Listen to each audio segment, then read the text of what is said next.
Hey guys, today we're working on our bubble letters. This is this pattern right here from McCall's. And when you cut your fabric, it'll look like this. You'll have two separate pieces. And what we're going to do is put the right sides together and stitch around.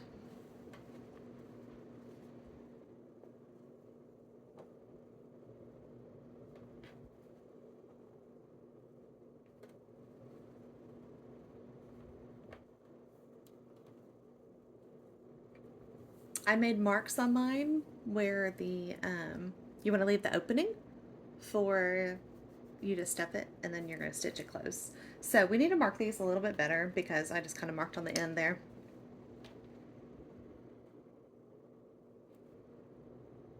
This project has a pretty thick seam allowance that tells me it's just an international pattern, and it's 3/8 of an inch, which is also 1 centimeter, which internationally 1 centimeter is a pretty common, just like a 1/4 inch is in the United States. It's a pretty common seam allowance. Okay, so since it's flannel, I don't use a lot of pins because flannel sticks to each other already very easily, but I do like to make an X with my pins so I don't just keep going, so I know where to stop. Okay, when you start, and you'll see, you can see the lines in here. I started already, and I didn't like the way the J looked, so I trimmed off a little bit at the top. Okay, so we're going to start on the X. It's kind of hard to see with this big bright light here. And we're looking at our 3/8 seam allowance. So we're right in there. Okay, we're going to forward, and then we want a back stitch. That'll help with us closing the opening. It won't come apart as much. So now we're just stitching all the way around until we get to the other side. Now we're coming back on almost where we started. We're just going to go up into this X, and we're going to back stitch it a few times. Okay, we're done with the machine sewing at this point. So what we're going to do is we're going to turn this inside out, or I guess right side out. And then you'll see that it is a J.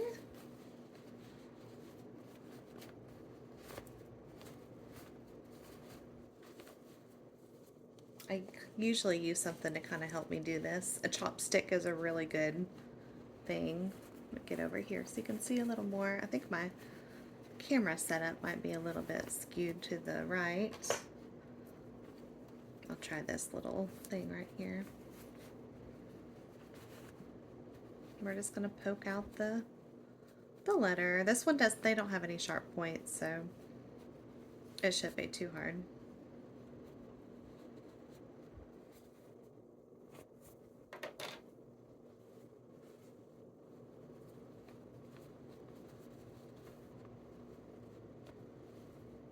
Oh, looks like we have a J, don't we? Okay, so what we're going to do next is, after I get this pretty well rounded out, I'm going to press it. But something that we're going to make sure that we do is we are going to press our seam allowance in the top in, and I will show you what that looks like. Okay, so you can kind of finger press it first. Okay, this is going to help you stitch it closed if we iron that. Okay,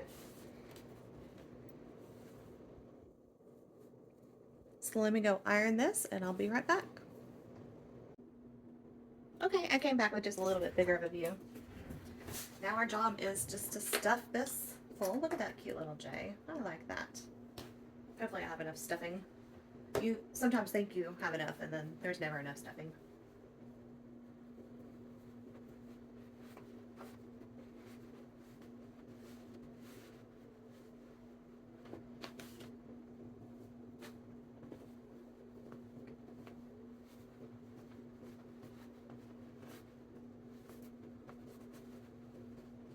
I'm kind of working around with my fingers. This is also another thing where something pointy like a chopstick. I really like chopsticks, especially the wood ones that you get with your takeout meals.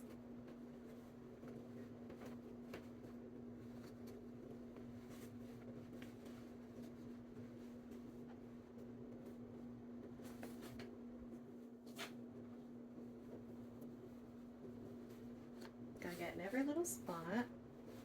You don't want it too full that it makes it hard to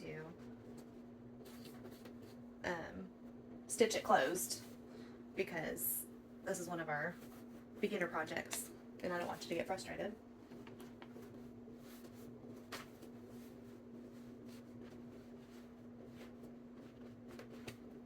What do you think? I can probably use a little more. It needs to be kind of moved around a little.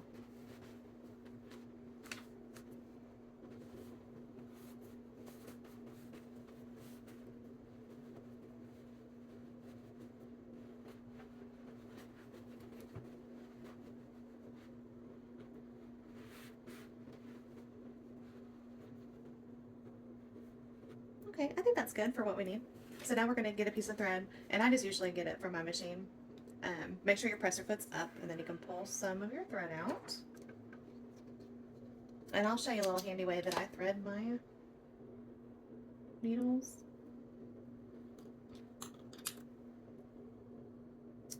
For years and years, I just used to tie a knot on the end, and then I found this way.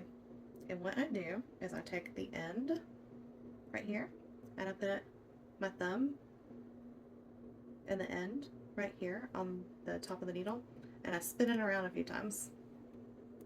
Okay, and then I hold that tight.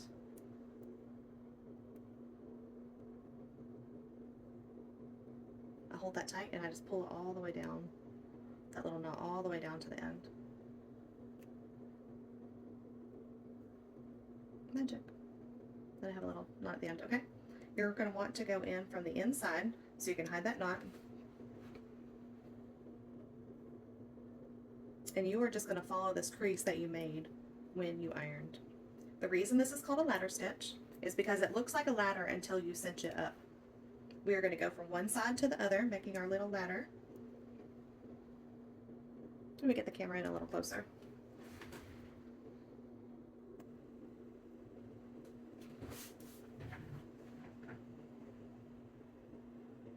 Hopefully you can see this. I'll show you in person though. So we're going to go in to that crease right there and come out. And then we're going to go parallel to the next side. Where this one is on this side, we're going to go in right here.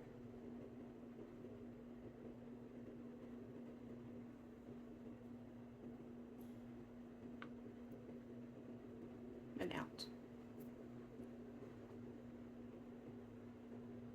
You can see how our ladder is forming right there. We go to the other side in that crease and out.